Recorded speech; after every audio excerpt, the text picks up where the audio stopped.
আসসালামু আলাইকুম প্রিয় বাংলাদেশি ও মালয়েশিয়ান প্রবাসী ভাইরা। আপনারা জানেন গত 2022 সালে যখন কলিং ভিসা চালু হয়েছে, সেটা কিন্তু পরবর্তীতে বন্ধ হয়েছে 2024 সালের মাঝামাঝি এসে। শেষ মুহূর্তে প্রায় বাংলাদেশ থেকে কিন্তু 18,000 কর্মী মালয়েশিয়াতে আসতে পারে না। এই 18,000 কর্মীদেরকে নিয়ে বাংলাদেশে কয়েক দফা আন্দোলন, আশ্বাস, সমঝোতা অনেক কিছু হয়েছে, কিন্তু শেষ পর্যন্ত তাদেরকে আশার বাণী শোনানো হয়েছে মালয়েশিয়া হাইকমিশন থেকে, প্লাস বাংলাদেশের প্রবাসী উপদেষ্টা, প্রবাসী সচিব, তারা কিন্তু সেই 18,000 কর্মীদেরকে শুধু আশ্বাসে দিয়ে যাচ্ছে এবং আশার বাণী শোনাচ্ছে। অলমোস্ট 1 বছরের উপরে হয়ে গেছে, এখনো কিন্তু তারা মালয়েশিয়াতে আসতে পারে নাই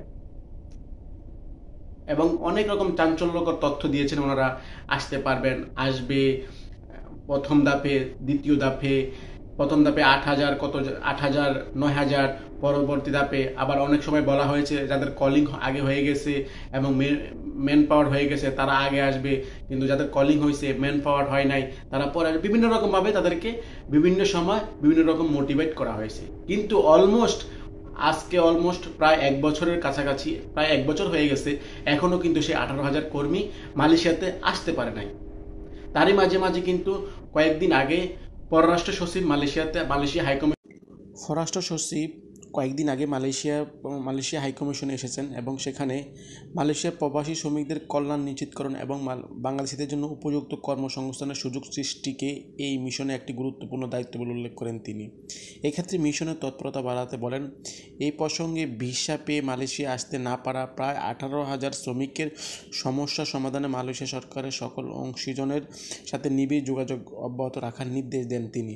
প্রবাসীদের সুবিধার্থে কুয়ালালামপুরের বাইরে বাংলাদেশ প্রবাসী অধ্যুষিত কয়েকটি শহরে কনসুলেট জেনারেল অফিস খোলারও প্রক্রিয়া চলছে বলে তিনি জানান। আমাদের যে 18,000 শ্রমিক যারা অনেকেই কিন্তু ধার দেনা ঋণ করে এই মালয়েশিয়ার জন্য টাকা জমা দিছে, ভিসা হয়ে গেছে, কিন্তু তারা কেন আসতে পারে নাই, এই বিষয়টা কিন্তু উদ্ঘাটন কিন্তু এখনো কিন্তু বাংলাদেশ সরকার থেকে কোনো দায়িত্ব নেওয়া হয়নি, কিন্তু তাদেরকে বলা হচ্ছে যে তারা আসবে, কিন্তু কেন আসতে পারে নাই, কি সমস্যা, কোথায় এই সিন্ডিকেট, কেন, এই বিষয় কিন্তু এখনো কোনো আপডেট তথ্য আমরা পাই নাই। তো প্রিয় 18,000 প্রবাসী বাংলাদেশি ভাইরা, আপনাদেরকে বলবো, আপনারা চাইলেই কিন্তু আপনারা যেসব এজেন্টদের কাছে টাকা জমা দিয়েছেন, আপনারা চাইলে আপনারা ওই টাকা ফেরত নিতে পারেন, ফেরত নিয়ে নেন, কারণ আপনারা এটার আশা ছেড়ে দেওয়াই আমার মনে হয় সবচেয়ে বেটার। অলমোস্ট 1 বছরের উপরে হয়ে গেছে, এখনো আপনাদের জন্য কোনো ফায়সালা হয় নাই। আর যারা আসতেই চান যে আমি মালয়েশিয়াতে যাবই, তাদেরকে বলবো অপেক্ষা করেন, দেখেন কি হয়, কারণ অলমোস্ট 2 থেকে 3 দিন আগে পররাষ্ট্র সচিব মালয়েশিয়া হাইকমিশন সাময়িকভাবে ভ্রমণ করেছে, তো ওখানেও আপনাদের বিষয়ে আপনারা কথা বলেছে। তো যারা একটু অপেক্ষা করেন, হয়তো ভালো কিছু হবে বা হওয়ার সম্ভাবনা আছে, হয়তো আপনার কপাল খারাপ হতে পারে। তো 18,000 শ্রমিকরা, আপনারা ধৈর্য ধরুন।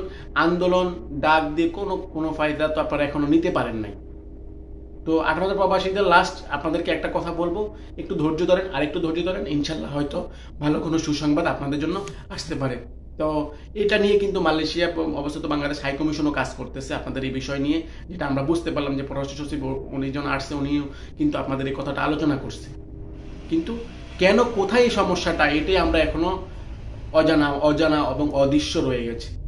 তো ভালো থাকবেন, সুস্থ থাকবেন। আসসালামু আলাইকুম ওয়া রাহমাতুল্লাহি ওয়া বারাকাতুহু।